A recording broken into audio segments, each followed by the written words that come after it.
Thank you Jesus. எல்லாரும் சேர்ந்து வாசிக்கலாம். ஏசாயாவின் தீர்க்க தரிசன புஸ்தகம் 59வது அதிகாரத்தினுடைய 19வது வசனத்தை எல்லாரும் சேர்ந்து வாசிக்கலாம். அப்பொழுது சூரியன் அஸ்தமித்த திசை தொடங்கி கர்த்தரின் நாமத்திற்கும் சூரியன் உதிக்கும் திசை தொடங்கி அவருடைய மகிமைக்கும் பயப்படுவார்கள்.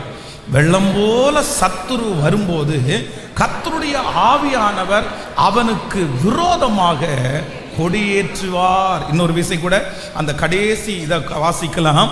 சத்துரு வெள்ளம் போல சத்துரு வரும்போது கர்த்தருடைய ஆவியானவர் அவனுக்கு விரோதமாகி கொடியேற்றுவார். இன்னொரு விசை கூட வாசிக்கலாம். வெள்ளம் போல சத்துரு வரும்போது கர்த்தருடைய ஆவியானவர் அவனுக்கு விரோதமாய் கொடியேற்றுவார். கர்த்தருடைய பிள்ளைகளே, இந்த மாதம் ஆண்டவருடைய வார்த்தைக்காக நான் காத்திருந்த போது ஆண்டவர் என்னுடைய இருதயத்திலே வைத்த ஒரு வார்த்தை, வெள்ளம் போல சத்துரு வரும்போது ஆவியானவர் கொடியேற்றுவார். ஆமென். உங்களுக்கு விரோதமாய், குடும்பங்களுக்கு விரோதமாய், வேலைக்கு விரோதமாய் ஒருவேளை நிறைய சத்துருக்கள் பெருகி இருக்கலாம். வேதம் சொல்லுகிறது அது காற்றாற்று வெள்ளம் போல ஒருவேளை சத்துரு வரலாம். வெள்ளம் வரும்போது சில நேரங்களில் நீங்கள் செய்தித்தாள்களில் வாசிப்பீங்க. கடந்த சமீபமான வருஷங்களில் கூட ஒரு பெரிய மழை வெள்ளம் தமிழ்நாட்டில் ஒரு பகுதியை ராத்திரி தூங்கிட்டு இருக்கும்போது பல நூற்றுக்கணக்கான ஜனங்கள் அந்த இடத்துல இறந்தாங்க. அப்போ அந்த இடத்துல சர்ச் பண்ணும்போது இது எப்படி நடந்துச்சு, ஏன் ஜனங்கள் ஓடலையா, ஜனங்கள் தப்பு வைக்கலையா, அப்போ அது எவ்வளவு நேரத்தில் நடந்துச்சு அப்படின்னு சொன்னா, அவங்கெல்லாம் தூங்க போகிற வரைக்கும் ஒண்ணுமே இல்லை. அந்த தூங்க போகிற சில நிமிஷத்துக்குள்ள காற்றாற்று வெள்ளம் அத்தனை குடும்பத்தையும் நிக்கரகம் பண்ணிருச்சு அப்படின்னு நம்ம செய்திகளில் எல்லாம் வாசித்தோம். அப்போ ஒரு வெள்ளம் என்கிறது நமக்கு நம்முடைய சிந்தனைக்கு அப்பாற்பட்ட திடீரென்று கட்டுப்படுத்த முடியாத ஒரு பிரச்சனையை தான் வேதம் வெள்ளம் என்று சொல்லுகிறது. ஆனா ஆண்டவர் என்ன வாக்கு கொடுக்கிறார் அப்படின்னா, உங்க வாழ்க்கையில வெள்ளம் போல சத்துரு வந்தாலும் உங்களுடைய நாலேஜுக்கு இல்லாம, உங்களுடைய கட்டுப்பாட்டுக்கு மிஞ்சி, ஒருவேளை நீங்கள் எதிர்பாராத ஒரு பிரச்சனை கடந்த மாதத்திலிருந்து உங்களை தேடி வரலாம். ஆனால் ஆண்டவர் வாக்கு கொடுக்கிறார், வெள்ளம் போல சத்துரு வந்தாலும் உங்களுக்காக எனக்காக கொடியேற்றுகிற ஒரு ஆவியானவருடைய வல்லமை இந்த மாதம் வெளிப்படும். இந்த மாதம் உங்களுடைய பிரச்சனையிலே என் தேவன் கொடியேற்றுவேன் என்று கர்த்தர் வாக்கு கொடுக்கிறார். உங்களுக்கு தூரத்தில் இருந்து வருகிற அந்த பிரச்சனை, அல்லேலூயா, அதை பார்த்து மனம் உடைந்து போய் பயத்தோடு இருக்கிற கர்த்தருடைய பிள்ளைகளே, ஆண்டவர் வாக்கு கொடுக்கிறார், நீ அந்த காற்றாட்டு வெள்ளத்துக்கு பயப்படாதே. வெள்ளம் போல சத்துரு வரும்போது பயப்படாதே. பெரிய தோற்றத்தோடு வரும்போது நீ பயப்படாதே. நான் உனக்காக கொடியேற்றுவேன் என்று கர்த்தர் வாக்கு கொடுக்கிறார். இந்த மாதம் பரிசுத்த ஆவியானுடைய கொடி உங்களுடைய வீட்டிலே பறக்கும். இந்த மாதம் பரிசுத்த ஆவியானவர் உங்களுக்காக உங்கள் வேலை ஸ்தலத்திலே ஒரு கொடி ஏற்றுவார். உங்களுடைய பிரச்சனையின் மத்தியிலே கர்த்தர் வாக்கு கொடுக்கிறார், இந்த மாதம் நான் பரிசுத்த ஆவியானவர் உங்களுக்காக கொடியேற்றுவார். சத்துரு வெள்ளம் போல வரும்போது ஆவியானவர் எனக்காய் கொடியேற்றுவார். ஆவியானவர் எனக்காய் கொடியேற்றுவார். கர்த்தருடைய பிள்ளைகளே, ஒரு யுத்தம் நடக்கும்போது பொதுவாக யுத்தத்திலே நிறைய பார்ட் இருக்குது. முன்னாடி நிற்கிறவங்க யாரு, ஆயுதம் வைத்திருக்கிறவங்க யாரு, பெரிய குதிரைகளில் வருகிறவங்க யாரு, இப்படி ஒவ்வொருத்தருக்கும் ஒவ்வொரு வேலை கொடுத்திருப்பார்கள்.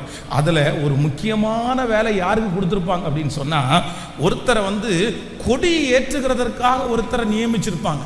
என்ன அப்படின்னு சொன்னா, அந்த யுத்தத்துல வெற்றியை அவர் பார்க்க என்ன பண்ணுவாருன்னா, இந்த கொடி மேலே போகும் கீழே வரும், மேலே போகும் கீழே வரும். இங்க இவங்க ஜெயிக்கிறது மாதிரி இருந்துச்சுன்னா அவர் அந்த கொடியை ஏற்றுவார். கடைசியில அந்த கொடி ஏற்றுவதற்காக நியமிக்கப்பட்டிருக்கிற அந்த மனிதர் கொடி ஏற்றும் போது முழு ஜனங்களுக்கும் ஒரு சந்தோஷம் உண்டாகும்.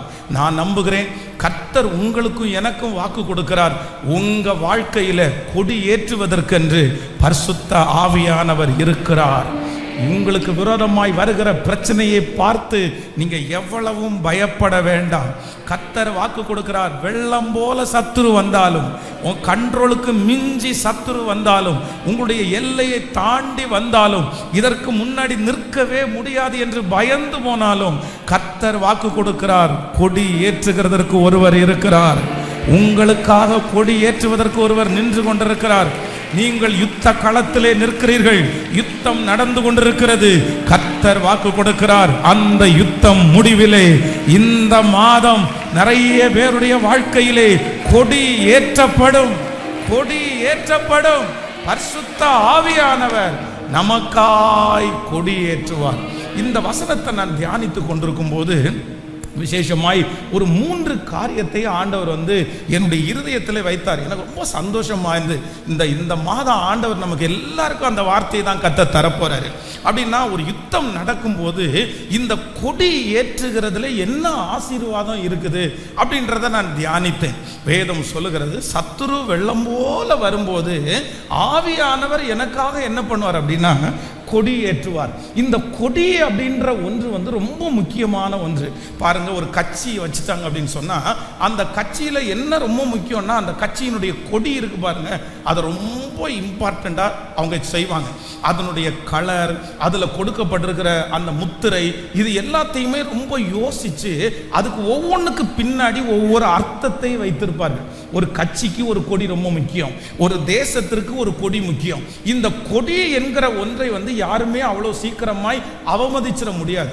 அப்படி அவமதிக்கிறவர்களுக்கு பார்த்தீங்கன்னா ரொம்ப தண்டனை உண்டாகும். நம்ம பாருங்களேன், இந்த தேசிய கொடியை இப்ப பிளாஸ்டிக்ல தேசிய கொடி பண்றது இல்லை. காரணம் என்ன அப்படின்னா, இந்த தேசிய கொடியை கீழே போட்டுறாங்க, காலில் மிதிச்சிடுறாங்க, அதை குப்பை தொட்டியில போட்டுறாங்கன்றதுக்காக தேசிய கொடி இப்பொழுது பிளாஸ்டிக்ல பிரிண்ட் பண்ணப்படுவதில்லை. அதே போல அந்த கொடியில யாராவது உட்கார்ந்துட்டாங்கன்னா, அந்த கொடியை தலையில எடுத்து தலைப்பாகையா கட்டிட்டாங்கன்னா, அந்த கொடியை எடுத்து முகம் தொடச்சாங்கன்னா, உடனே அந்த நேரத்திலேயே அதை கண்டுபிடிச்சா இந்த கொடி அவமதிப்பு என்கிற ஒண்ணுல அவங்கள பல ஆண்டு ஜெயில கூட போட்டிருக்காங்க. அப்ப இந்த கொடியை முக்கியத்துவப்படுத்துவாங்க. அப்ப நான் நம்புறேன், நம்முடைய ஆண்டவர் இந்த மாதம் வாக்கு கொடுக்கிறார், நான் உனக்காக என்ன செய்வேன் அப்படின்னா கொடி ஏற்றுவேன், கொடி ஏற்றுவேன். இந்த கொடி ஏற்றுகிறது எதற்காக அப்படின்னு வாசிக்கும் போது ஒரு 3 வசனங்களை ஆண்டவர் ஞாபகப்படுத்தினார். வாசிக்கலாம். 1வது, நீங்கள் 1 சாமுவேல் 30ஆம் அதிகாரத்தினுடைய 8வது வசனத்தை வாசிக்கலாமா? 1 சாமுவேல் 30ஆம் அதிகாரம் 8வது வசனம். தாவீது கர்த்தரை நோக்கி, நான் அந்த தண்டை பின்தொடர வேண்டுமா, அதை பிடிப்பேனா என்று கேட்டான். அதற்கு அவர், அதை பின்தொடர், நீ அதை பிடித்து சகலத்தையும் திருப்பி கொள்ளுவாய் என்றார். இன்னொரு விஷயம் கூட எல்லாரும் வாசிக்கலாம். தாவீது கர்த்தரை நோக்கி, நான் அந்த தண்டை பின்தொடர வேண்டுமா, அதை பிடிப்பேனா என்று கேட்டான். அதற்கு அவர், அதை பின்தொடர், அதை பிடித்து சகலத்தையும் திருப்பிக் கொள்ளுவாய். கைகளை உயர்த்தி ஒரு ஹல்லேலூயா. கர்த்தருடைய பிள்ளைகளை ஒன்று நினைத்துக் கொள்ளுங்கள். இந்த கொடி என்கிற ஒன்று கர்த்தர் சொல்லுகிறார், சத்துரு வெள்ளம் போல வரும்போது ஆவியானவர் உனக்காக என்ன பண்ணுவார் அப்படின்னா கொடியேற்றுவார். எனக்காக ஆண்டவர் கொடியேற்றுவார். அப்போ இந்த கொடியினுடைய முதல் ஆசீர்வாதம் என்ன அப்படின்னு சொன்னா, ஒரு யுத்தத்தில் நிற்கிற ஒரு மனிதனுடைய கையிலே கொடியை கொடுத்து, எப்பா இந்த கொடி மேலே பறக்கணும்ப்பா, ஆனால் அந்த கொடி பறக்கிறதுக்கு ஒரு டைம் இருக்குது. என்ன டைம் இருக்கு அப்படின்னு சொன்னா, யுத்தத்தில் அவர்கள் ஜெயித்தார்கள் என்கிறதனுடைய அர்த்தம்தான் கொடி ஏற்றப்படுகிறது. அவ்வளோதான். ஒரு கொடி ஏற்றியாச்சு அப்படின்னு சொன்னா அந்த எதிரியினுடைய நாடு என்ன சொல்றோம் அப்படின்னு சொன்னா, எப்பா எல்லாரும் திரும்பிடலாம்ப்பா, எல்லாரும் திரும்பிடலாம். ஆனால் இந்த கொடி நீங்கள் நினைக்கிறது மாதிரி அவ்வளோதான் 100% ஜெயிச்சதற்கு பிறகு ஏற்றப்படுவதற்காக அல்ல. எதிரி பலவீனமாகி அவ்வளோதான், இனி அவங்க தோற்றுருவாங்க, நம்ம ஜெயிச்சிருவோம் அப்படின்ற ஒரு சூழ்நிலை வரும்போது இந்த கொடி என்ன பண்ணுவோம்னா கொஞ்சம் கொஞ்சமாக மேலே ஏறும். ஆண்டவர் இன்றைக்கு முதலாவதாக என்ன வாக்கு கொடுக்கிறார் அப்படின்னா, நீங்கள் அந்த பிரச்சனையை சந்திக்கிறதற்கு முன்பாகவே, அந்த போராட்டத்தை சந்திக்கிறதுக்கு முன்னாடியே இப்ப என்ன பண்ணியிருக்குன்னா ஒரு கொடி ஏற்றப்பட்டிருக்கிறது. இந்த கொடி இப்ப ஏற்றப்படக்கூடாது, ஜெயித்ததற்கு பிறகுதான் ஏற்றப்பட வேண்டும். இது வின் பண்ணதுக்கு அப்புறம் தான் இந்த கொடி ஏற்றப்படணும். ஆனா நிறைய பேருடைய வாழ்க்கையில கொடி முன்னாடியே ஏற்றப்பட்டிருக்கிறது. காரணம் என்ன அப்படின்னா, இந்த யுத்தத்துல கர்த்தர் வாக்கு கொடுக்கிறார், எதிரி அல்ல நீங்கள் ஜெயிப்பீர்கள் என்கிறதை கர்த்தர் முன்கூட்டியே ஆண்டவர் யுத்தத்தை தொடங்குறதற்கு முன்பாகவே, யுத்தம் நடந்து கொண்டிருக்கும் போதே உங்களுக்காக ஒரு கொடி ஏற்றப்பட்டு கொண்டிருக்கிறது. இந்த சத்தத்தை கேட்டுக்கொண்டிருக்கிற யாரோ ஒருவர், ஐயோ இந்த யுத்தத்தில் நான் ஜெயிப்பேனா, இந்த யுத்தத்தில் நான் தோற்று போயிருவேனா, இந்த யுத்தத்தை தொடங்குறதற்கு கூட எனக்கு பலன் இல்லையே, இந்த யுத்தத்தினுடைய முடிவு என்ன ஆகும், இந்த சூழ்நிலையினுடைய முடிவு என்ன ஆகும். ஆனால் ஆண்டவர் இன்றைக்கு திரும்பி பார்க்க சொல்லுகிறார். நீங்கள் திரும்பி பார்க்கும்போது உங்களுக்காக ஒரு கொடி ஏற்றப்பட்டிருக்கிறது. அந்த கொடிக்கு என்ன அர்த்தம் என்றால், கர்த்தர் வாக்கு கொடுக்கிறார், இந்த யுத்தத்திலே ஜெயம் உங்களுக்கு என்று ஏற்கனவே நிர்ணயிக்கப்பட்டு விட்டது. நம்புறவங்க கரங்களை தட்டி, இந்த யுத்தத்திலே ஒரு தேவனுடைய பிள்ளை தோற்று போவது இல்லை. கர்த்தர் வாக்கு கொடுக்கிறார், இந்த யுத்தத்திலே நீ தோல்வி அடைய மாட்டாய், ஏற்கனவே ஜெயம் உங்களுக்காக குறிக்கப்பட்டிருக்கிறது. ஆமென். சத்துரு வெள்ளம் போல வரும்போது ஆவியானவர் எனக்காக கொடி ஏற்றுவேன். அதைத்தான் இந்த வேத வசனத்தில் வாசித்தோம். சங்கீதக்காரனாகிய தாவீது சொல்லுகிறான், நிற்கிறதற்கு அவர்களுக்கு பலன் இல்லை. கூட வந்தவங்க எல்லாருமே ரொம்ப சோர்ந்து போயிட்டாங்க. ஆண்டவரே, அந்த தண்டை பின்தொடரட்டுமா, நான் பிடிப்பேனா, என் கூட இருக்கிறவங்க எல்லாம் பலவீனப்பட்டுட்டாங்க, நான் இந்த யுத்தத்தில் ஜெயம் பெற்றுவேனா, இந்த பிரச்சனை எனக்கு சரியாகுமா, நான் இதுக்கு தொடர்ந்து போலாமா அப்படின்னு கேட்கிறாரு. கேட்ட உடனே ஆண்டவருடைய வார்த்தை வருது, நீ அந்த தண்டை பின்தொடர், நீ சகலத்தையும் திருப்பி கொள்ளுவாய்.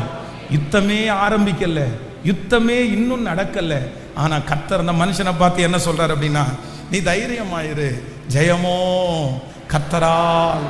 குதிரை யுத்த நாளுக்காக ஆயத்தமாக்கப்படும், ஜெயமோ. இன்றைக்கு ஆண்டவர் யாரோ ஒருத்தடத்துல தெளிவாய் பேசுகிறார். இந்த மாதம் ஆண்டவர் வாக்கு கொடுக்கிறார், இந்த யுத்தத்துல நீ ஜெயிப்பாய். இந்த யுத்தத்திலே ஜெயம் முன்பாகவே நிர்ணயிக்கப்பட்டது. இந்த காரியத்திலே ஏற்கனவே ஜெயம் உங்களுக்காக குறிக்கப்பட்டிருக்கிறது. கர்த்தர் கொடி ஏற்றிட்டாரு, ஆண்டவர் கொடி ஏற்றிட்டாரு. கர்த்தர் சொல்றாரு, இனி எந்த நெகட்டிவ் எண்ணமும் வேண்டாம், இனி அவிசுவாசம் உங்களுக்கு வேண்டாம், உங்களுடைய மனம் தளரவே வேண்டாம். நீங்க ஜெபம் பண்ணும் போது கூட எப்படி ஜெபம் பண்ணணும்னா, எனக்கு ஜெயம் கொடுத்ததற்காக ஸ்தோத்திரம், எனக்கு வெற்றியை கொடுத்ததற்காக ஸ்தோத்திரம். நான் நம்புறேன் இன்னைக்கு ஒரு கொடி உங்களுக்கு எனக்காக ஏற்றப்பட்டிருக்கிறது. அந்த கொடியினுடைய அர்த்தம் என்ன அப்படின்னு சொன்னா, என் பிள்ளை இன்னும் யுத்தத்தையே தொடங்கலைன்னாலும் ஜெயம் ஜெயம் ஜெயம், என்னுடைய பிள்ளைக்கு தான் ஜெயம். முடிவு உங்கள் பக்கத்துல தான், முடிவு உங்க பக்கத்துல தான். கர்த்தர் வாக்கு கொடுக்கிறார், காரியம் எப்படி வேண்டுமென்றாலும் மாறட்டும், எப்படி வேண்டுமென்றாலும் மாறட்டும். யுத்தத்தில் அந்த பக்கத்தில் ஜெயிக்கும் போது அந்த பக்கத்தில் கை தட்டலாம், இந்த பக்கத்தில் ஜெயிக்கும் போது இந்த பக்கத்தில் கை தட்டலாம். ஆனால் எல்லாருடைய கண்ணும் எதை பார்க்கும் அப்படின்னு சொன்னால், யார் ஜெயிக்க போறா, யார் ஜெயிக்க போறா. ஆனால் ஆண்டவர் நமக்கு வாக்கு கொடுக்கிறார், ஜெயத்தை முன்னாடியே கர்த்தர் எழுதியிருக்கிறார். யாரும் ஜெயிக்கிறதை குறித்து நீங்கள் வருத்தப்படவே வேண்டாம். பாச என்னமோ தெரில, அவங்க தான் ரொம்ப போகிறது மாதிரி தெரியுது. கர்த்தர் உங்கள் கரத்தை பிடிச்சி சொல்கிறாரு, முடிவில் ஜெயமோ, முடிவில் உங்கள் கொடி ஏற்றப்படும், உங்களுக்காக ஒரு கொடி பறக்கிறது. கர்த்தர் சொல்லுகிறார், நான் உனக்கு ஆயத்தம் பண்ணி இருக்கிறதை உங்கள் கண் காணல, உங்கள் காது கேட்கல. ஆனால் கர்த்தர் உலக தோற்றத்திற்கு முன்னே, உருவாக்கும் முன்னே ஒரு ஜெயத்தை கர்த்தர் எழுதி வைத்திருக்கிறார். இந்த போராட்டத்தை பார்த்து பயப்படாதிருங்கள், இந்த சூழ்நிலையை பார்த்து பயப்படாதிருங்கள். இன்றைக்கு மற்றவர்கள் ஜெயிக்கிறதை குறித்து கர்த்தர் சொல்லுகிறார், நீ சோர்ந்தே போகாதப்பா, நீ சோர்ந்தே போகாத, முடிவிலே உனக்கு ஜெயத்தை கொடுக்கிற கர்த்தர். நம்புறவங்க மட்டும் கையை மேலே உயர்த்தி முழு பலத்தோடு கூட, எஸ், கர்த்தர் வாக்கு கொடுக்கிறார், உனக்காக நான் கொடி ஏற்றுகிறேன், உங்க பிள்ளைகளுக்காக நான் கொடி ஏற்றிட்டேன். சொல்லுங்க, நன்றி ஆண்டவரேன்னு சொல்லுங்க. முழு பலத்தோட கூட, முழு பலத்தோட கூட இல்ல மகனே, அந்த காரியத்தை குறித்து பயப்பட வேண்டாம். எவ்வளவு பெரிய பராக்கிரமசாலிகளை குறித்து பயப்பட வேண்டாம். உனக்கு விரோதமாக யுத்தம் பண்ணுகிற அந்த மனுஷன் எவ்வளவு பெரிய நபரா இருந்தாலும் பயப்பட வேண்டாம். கர்த்தர் வாக்கு கொடுக்கிறார், ஜெயத்தை நான் ஏற்கனவே உனக்காக அறிவித்தேன். உனக்காக ஒரு கொடி பறந்து கொண்டிருக்கிறது, முன்னறிவிக்கப்பட்டு விட்டது. இந்த காரியத்திலே ஜெயம் உங்களுக்கு தான். இந்த காரியத்திலே ஜெயம் உங்களுடைய குடும்பத்திற்கு தான். இந்த காரியத்திலே ஜெயம் திருச்சபைக்கு தான். இந்த காரியத்திலே ஜெயம் நமக்கு தான். ஜெயம் கொடுக்கும் தேவன். ஹல்லேலூயா. ஜெயம் கொடுக்கும் தேவனுக்கு கோடி கோடி ஸ்தோத்திரம். வாழ்வழிக்கும் இயேசு ராஜாவுக்கு வாழ்நாளெல்லாம் ஸ்தோத்திரம். பாடுவோம். ஜெயம் கொடுக்கும் தேவனுக்கு கோடி கோடி ஸ்தோத்திரம். வாழ்வழிக்கும் இயேசு ராஜாவுக்கு வாழ்நாளெல்லாம் ஸ்தோத்திரம். அல்லேலூயா அல்லேலூயா பாடுவே, ஆனந்த துனியா உயர்த்துவே. அல்லேலூயா அல்லேலூயா பாடுவே, ஆனந்த துனியா உயர்த்துவே. ஜெயம் கொடுக்கும் தேவனுக்கு கோடி கோடி ஸ்தோத்திரம். வாழ்வழிக்கும் இயேசு ராஜாவுக்கு வாழ்நாளெல்லாம் ஸ்தோத்திரம். ஹல்லேலூயா. சத்துரு வெள்ளம் போல வரும்போது ஆவியானவர் எனக்காக கொடியேற்றுவேன். இந்த மாதம் நம்ம விசுவாசிக்க வேண்டிய ஒரு வாக்கு தத்தம். சத்துரு வெள்ளம் போல வரும்போது ஆவியானவர் எனக்காக கொடியேற்றுவேன்.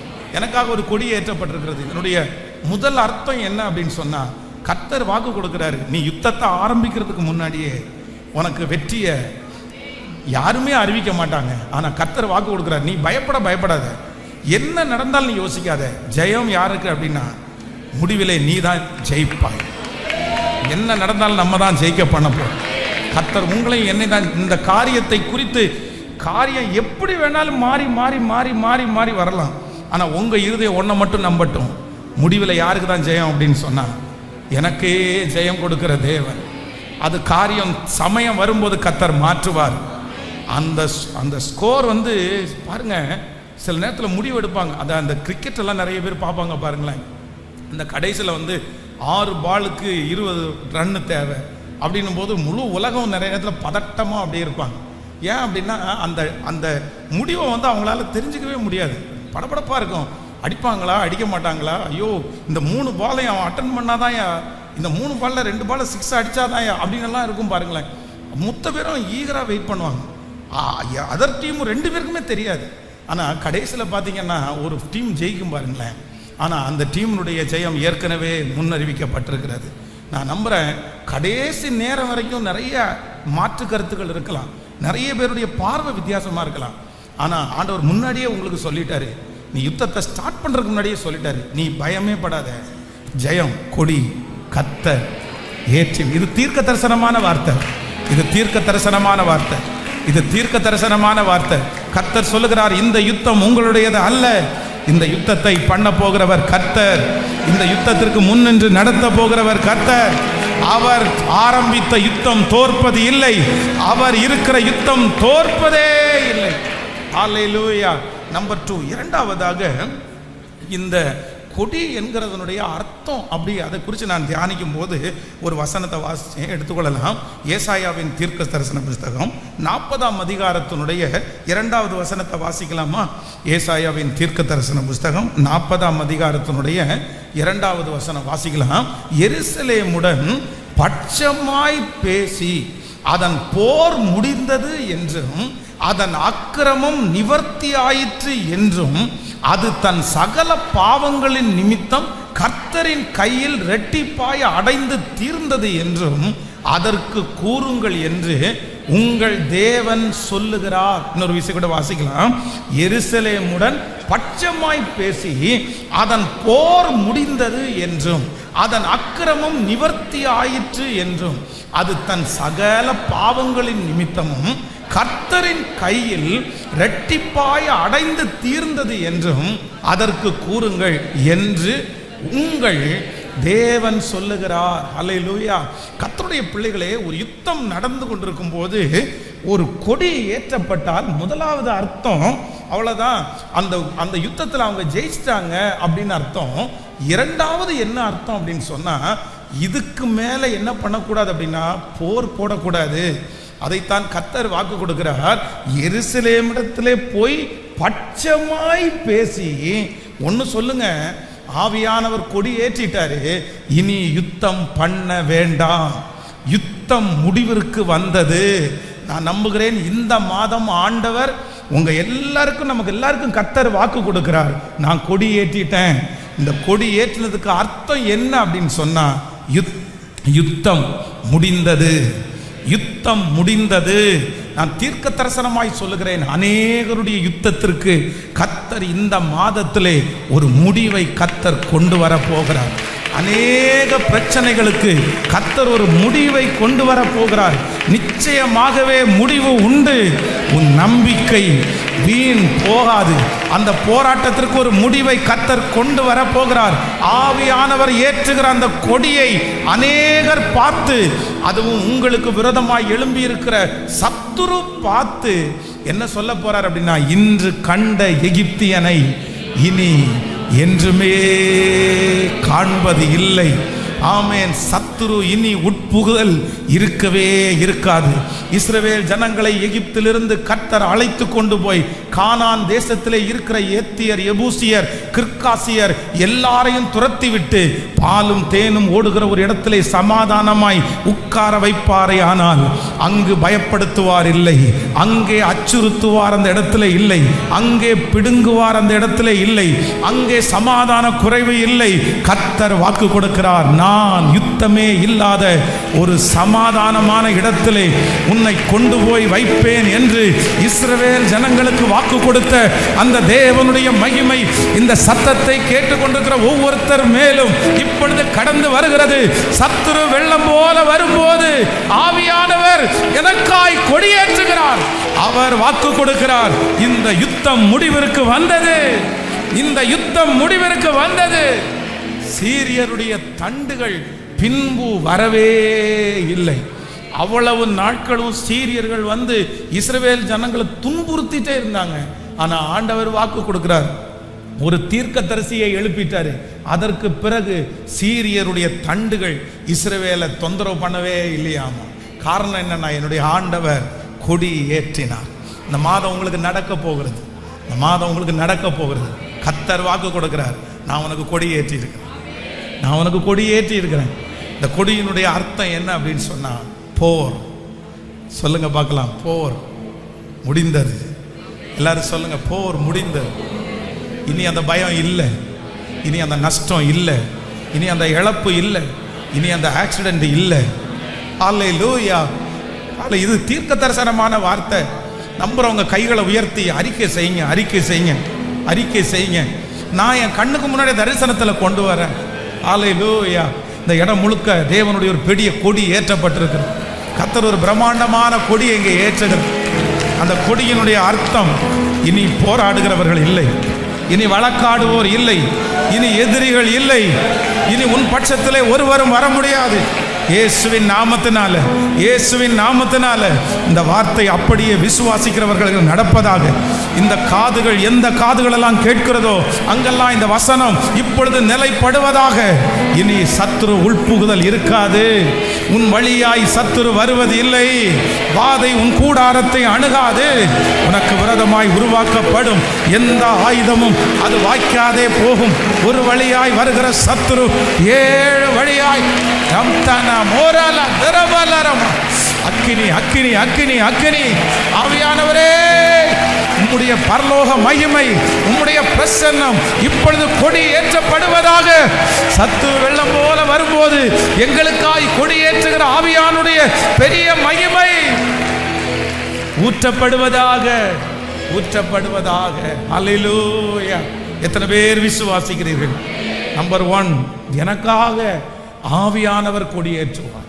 அதனுடைய முதல் அர்த்தம் என்ன அப்படின்னு சொன்னா, எனக்கு யுத்தத்தை நான் நடத்தி கொண்டே இருக்கும் போதே என்னுடைய ஜெயம் முன்குறிக்கப்பட்டு விட்டது. என்னுடைய ஜெயம் முன்குறிக்கப்பட்டு விட்டது. இன்னைக்கு இருக்கிற நிறைய பேருடைய ஜெயம் முன்குறிக்கப்பட்டு விட்டது. கர்த்தர் எழுதிட்டாரு. கர்த்தர் எழுதிட்டாரு. உங்க பேரை கர்த்தர் எழுதிட்டாரு. அந்த அவார்டில் உங்க பேரை எழுதிட்டாரு கர்த்தர். இந்த டீமுக்கு தான் இது கிடைக்க போகுதுன்னு கர்த்தர் முன்குறிச்சிட்டாரு. அதை மாற்றுவதற்கு ஒருவராலும் முடியாது. எத்தனை பேர் போராடினாலும் அந்த கப்பில் உங்க பேர் எழுதப்பட்டிருக்கிறதுனால அது வேற யார் கையிலையும் போகாது. அந்த ஜெயம் உங்க கையில் தான் வரும் என்று கர்த்தர் வாக்கு கொடுக்கும். நம்பர் 2, இரண்டாவதாக எனக்காக ஆண்டவர் கொடியேற்றுகிறார். கொடி பறக்குது. ஏன் அப்படின்னு சொன்னா அவ்வளோதான், எல்லாரும் அவங்கவுங்க கிளம்பிடுங்க. இனி என் பிள்ளையோட என்ன பண்ண முடியாதுன்னா போராடவே முடியாது. அல்லேலூயா. நான் இன்றைக்கு உண்மையிலேயே ரொம்ப சந்தோஷப்படுகிறேன். இந்த காலை ஆராதனைக்காக சந்தோஷப்படுகிறேன். ஸோ 6 o'clock 5 o'clock ஜபம் நடக்கும்போது எல்லா ஜன்னலையும் பூட்டி எல்லா வாசலையும் க்ளோஸ் பண்ணி எதையுமே திறக்காதீங்கப்பா, கொஞ்சம் சத்தம் கூட போகக்கூடாது அப்படின்னு நினச்சி ப்ரேயர் முடித்தா கரெக்டாக 6 மணி ஜபம் முடியும் போது ஆப்போசிட்டில் இருக்கிற ஒரு 3 பேர் வந்து இந்த வாசல்லே நிற்பாங்க. என்ன ஒரே சத்தமாக இருக்குது, சத்தம் போட்டே இருக்கிறீங்க, தூங்கணுமா வேண்டாமா, கம்ப்ளைண்ட் கொடுக்கலாமா வேண்டாமா, கம்ப்ளைண்ட் வேணாம் கொடுத்துடட்டுமா, அவ்வளவு நெருக்கம். ஆனால் இன்றைக்கு இந்த இடத்துல வந்ததுக்கப்புறம் நான் நினைக்கிறேன் ஆண்டவர் எவ்வளவு நல்லவர். அன்னைக்கு அவங்க நிற்கும் போது எனக்காய் கொடியேற்றினார், உங்களுக்காக எனக்காய் கொடியேற்றினார். நான் நம்புகிறேன் இப்போ அது அவர்கள் யாருமே இல்லை, அவர்கள் யாருமே இல்லை. நான் நம்புகிறேன் சுற்றியும் கர்த்தர் இளைப்பாறுதலை கொடுத்து நமக்கு இந்த திருச்சபைக்கு செய்த ஆண்டவர் உங்களுக்கு செய்ய மாட்டாரா? உங்க குடும்பத்திற்கு செய்ய மாட்டாரா? உங்க பிள்ளைகளுக்கு செய்ய மாட்டாரா? என் பிள்ளையினுடைய போர் எப்போ முடியும்னு நீங்க நினைச்சு கலங்க வேண்டாம். கர்த்தர் வாக்கு கொடுக்கிறார், உன் பிள்ளையினுடைய குடும்பத்தில் நடக்கிற போரை நான் முடிச்சு வைப்பேன். இந்த மாதம் பரிசுத்த ஆவியானவர் கொடி ஏற்றுவார். சுற்றி இருக்கிற அந்த யுத்தத்திற்கு ஒரு முடிவை கர்த்தர் கொண்டு வருவார். கர்த்தர் வாக்கு கொடுக்கிறார், நிச்சயமாகவே முடிவு உண்டு, முடிவு உண்டு. இந்த யுத்தத்திற்கு முடிவு உண்டு, இந்த பிரச்சனைக்கு முடிவு உண்டு, இந்த அவமானத்திற்கு முடிவு உண்டு. என் தேவன் கொடி ஏற்றுகிறார். அவருடைய கொடி, சிலுவை கொடி இந்த மாதம் பறந்து கொண்டிருக்கிறது. உன் வீட்டின் மேலே பறக்கிறது, உங்க இருதயத்திலே பறக்கிறது. ஓ, தொழில் செய்கிற இடத்திலே சிலுவை கொடி பறக்கிறது. போர் முடிந்தது, போர் முடிந்தது. ஹல்லேலூயா. கைகளை அசைத்து ஒரு ஹல்லேலூயா சொல்லுங்க. நம்பர் 3, மூன்றாவதாக இந்த கொடி ஒரு பெரிய அர்த்தத்தை கொடுக்குது. வாசிக்கலாம், வேதத்தை திறந்து எரேமியாவின் தீர்க்க தரிசன புஸ்தகத்தில் 50ஆம் அதிகாரம் 2வது வசனத்தை வாசிக்கலாமா? எரேமியாவின் தீர்க்க தரிசன புஸ்தகம் 50ஆம் அதிகாரம் 2வது வசனம். பாபிலோன் பிடிபட்டது, பேல் வெட்கப்பட்டது, மேராத்தாக் நொறுங்குண்டது, அதனுடைய சிலைகள் லட்சை அடைந்து அதனுடைய விக்கிரகங்கள் நொறுங்கி போயின என்று ஜாதிகளுக்குள்ளே அறிவித்து பிரசித்தம் பண்ணுங்கள். இதை மறைக்காமல் கொடி ஏற்றி விளம்பரம் பண்ணுங்கள். இன்னொரு விஷயம் கூட வாசிக்கலாம்.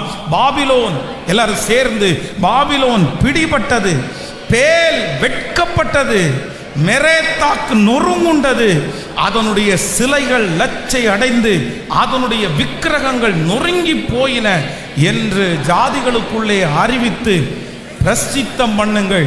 இதை மறைக்காமல் கொடியேற்றி விளம்பரம் பண்ணுங்கள். ஹல்லேலூயா. இந்த கொடி எதற்காக ஏற்றப்படுது அப்படின்னு சொன்னா, எப்பா கொடி ஏற்றுங்க. இந்த கொடி ஒரு பெரிய விளம்பரம். எதுக்கு விளம்பரம் அப்படின்னு சொன்னா, இந்த பேல் கவிழ்ந்தது, பேல் வெட்கப்பட்டது, மெரேதாக் நொறுங்குண்டது, இந்த வெற்றியினுடைய செய்தியை உலகமெல்லாம் சொல்றதற்கு அன்னைக்கு பயன்படுத்தப்பட்ட ஒரு பெரிய ஆயுதம் என்ன அப்படின்னா இந்த கொடி.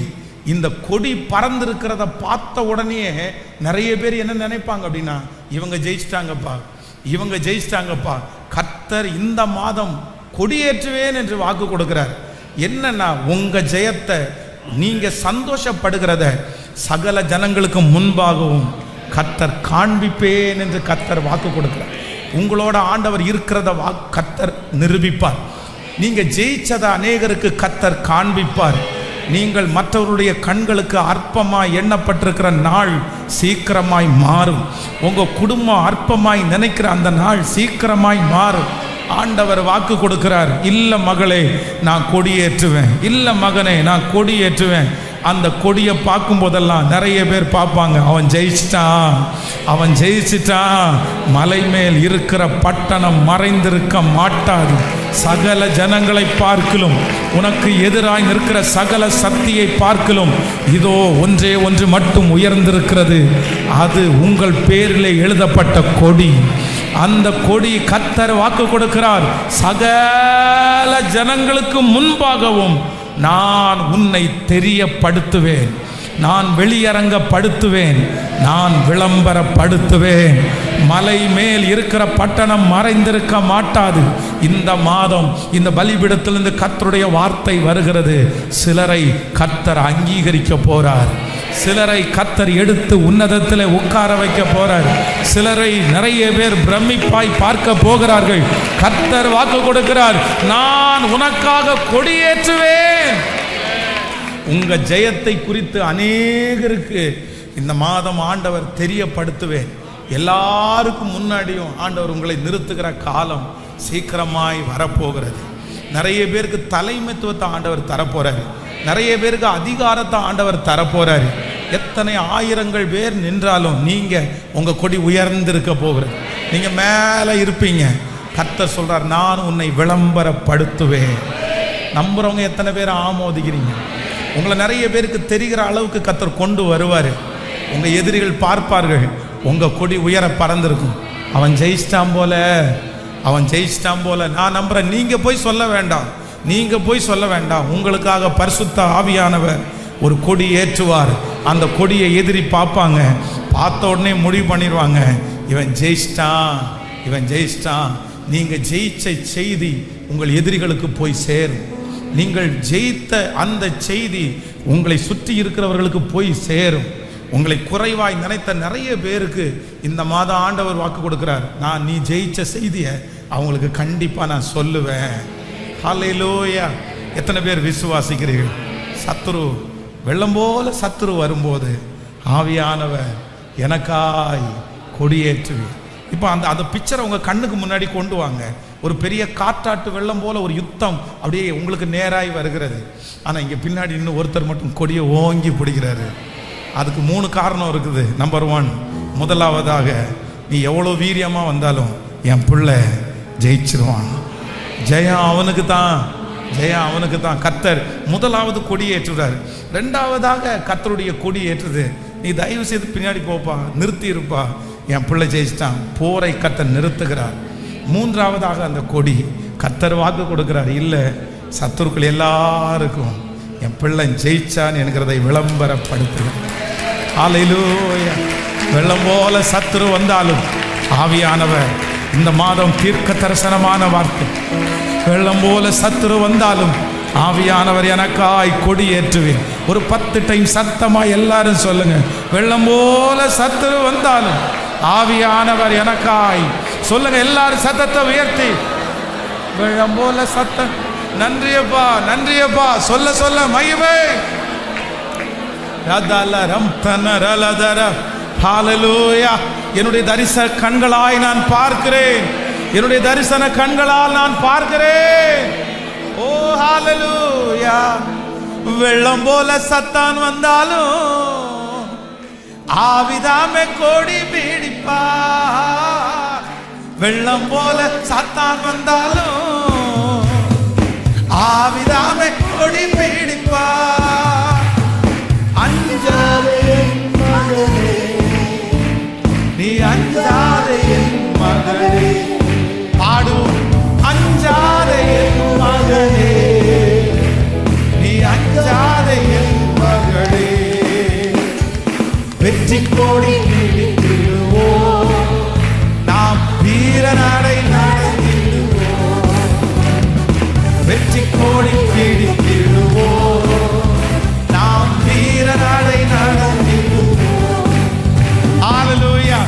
எல்லாரும் அப்படியே எழும்பி நின்று இந்த பாடலை பாடி கர்த்தரை மகிமைப்படுத்த போறோம். சத்துரு வெள்ளம் போல வந்தாலும் ஆவியானவர் எனக்காய் கொடியேற்றுவேன். இந்த மாதம் ஆண்டவர், இந்த ஏப்ரல் மாதம் நமக்கு கொடுக்கிற ஒரு நல்ல வாக்கு தத்தம், சத்துரு வெள்ளம் போல வந்தாலும் ஆவியானவர் எனக்காக கொடி ஏற்றுவேன். எந்த பிரச்சனை காற்றாற்று வெள்ளம் போல எனக்கு எதிராய் வந்தாலும் எனக்கு பின்பாக அந்த வெற்றியை அறிவிப்பு கொடுக்கிற ஒரு இயேசு, ஒரு பரிசுத்த ஆவியானவர் எனக்காக இருக்கிறார். சத்துரு வருவதற்கு முன்பாகவே எனக்காக அவர் கொடி ஏற்றுகிறார். அவர் ஏற்றுகிற கொடிக்கு 3 விதமான அர்த்தம் உண்டு.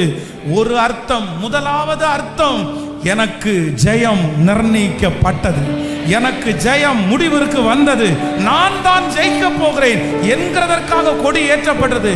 இரண்டாவது, என்னுடைய கொடிக்கு அர்த்தம், இனி போர் செய்யக்கூடாது, இனி போரை நிறுத்துங்கள் என்கிறதற்காக பரிசுத்த ஆவியானவர் எனக்காய் கொடியேற்றுகிறார்.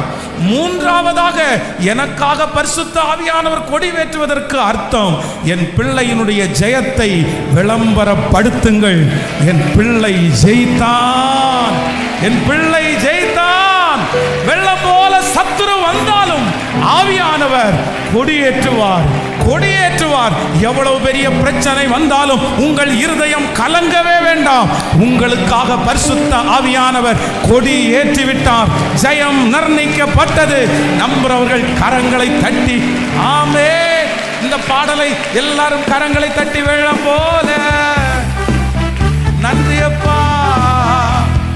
வெள்ளம் போல சத்தான் வந்தாலும் ஆவிதாமே கொடி வெடிப்பா. பாடும்.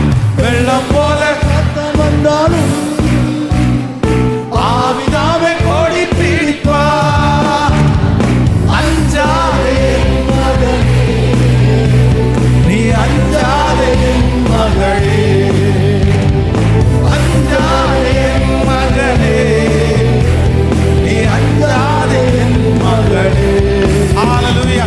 வெற்றி கோடி பிடித்திடுவோ, நம் வீர நாடை நடந்திடுவோ. வெற்றி கோடி பிடித்திடுவோ, நம் வீர நாடை நடந்திடுவோ.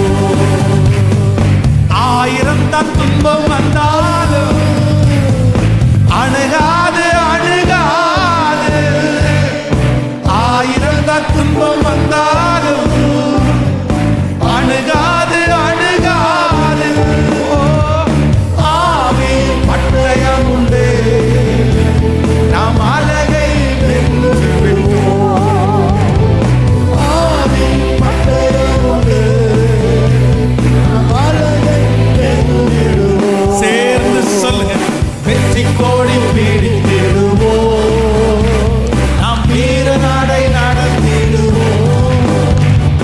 வெற்றி கோடி பிடித்திடுவோம், வீர நாடை நடத்திடுவோம். காடானாலும் மேடானாலும் என் கர்த்தருக்கு பின்னாடவோம். காடானாலும் மேடானாலும் என் கர்த்தருக்கு பின்னாடவோம். காலம் கை வைத்தினோ திரும்பி பார்க்க மாட்டோம்.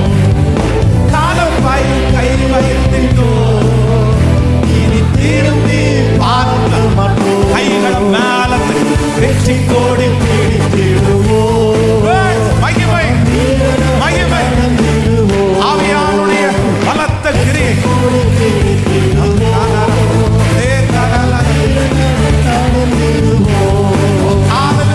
கோலியாத்தை முறியடிப்போ இயேசுவின் நாமத்தினால்.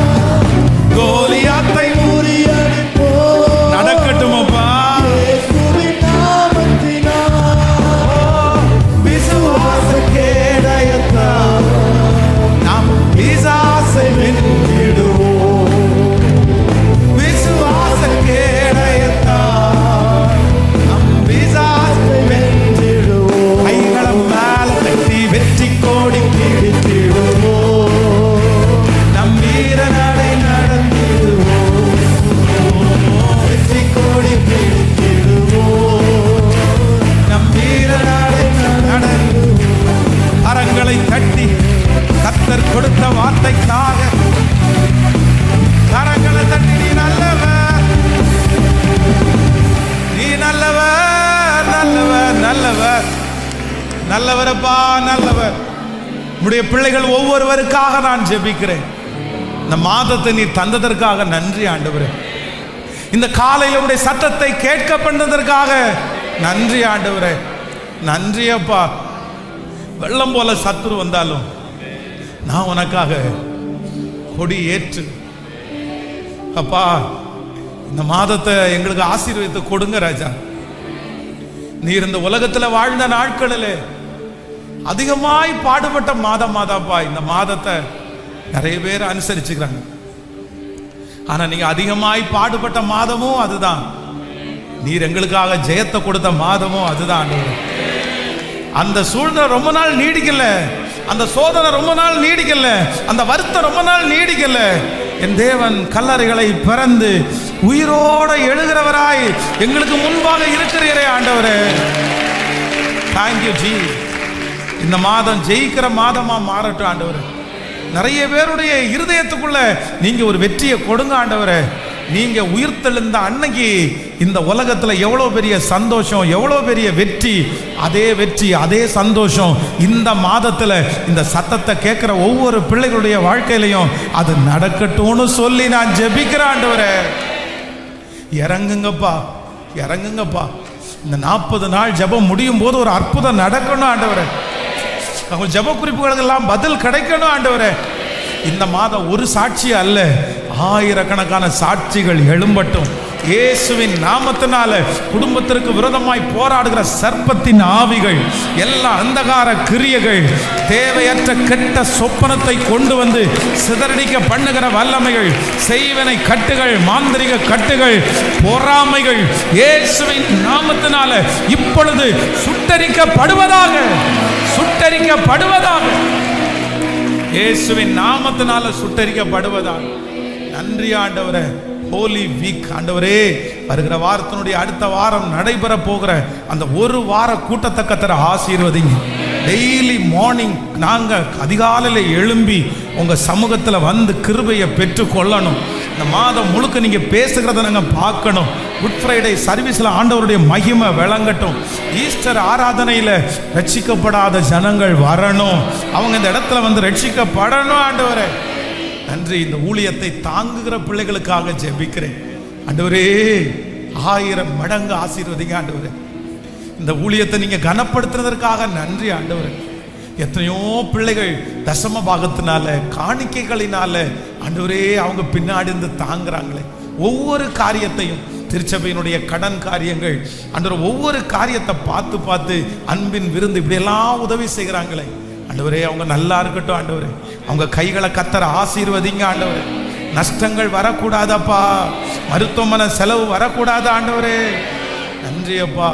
சாப்பிடுகிற ஆகாரம், குடிக்கிற தண்ணீர், சுவாசிக்கிற காற்று, பண்ணுகிற பிரயாணம், செய்கிற வேலை, இவை எல்லாவற்றிலையும் என் ஆண்டவருடைய பிளஸ்ஸிங் ஆண்டவரே.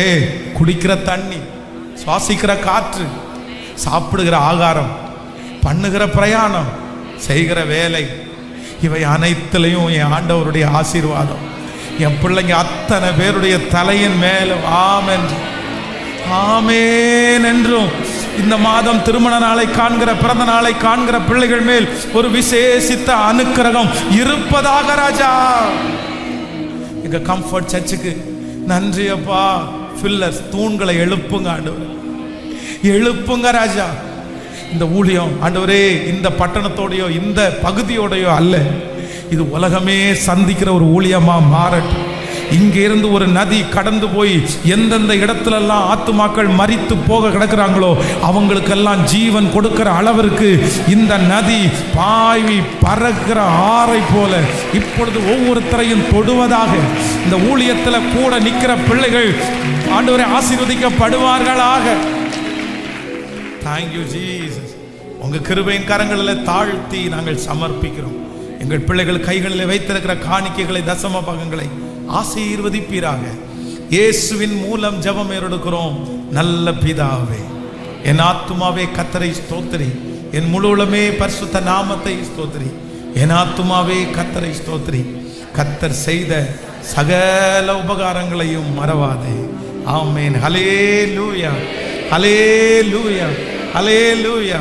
Price the Lord. ஆண்டவர் இந்த மாதம் உங்களை ஆச்சரியமாய் வழி நடத்துவாராக. இந்த மாதம் உங்களுக்காக நான் ஜெபிக்கிறேன்.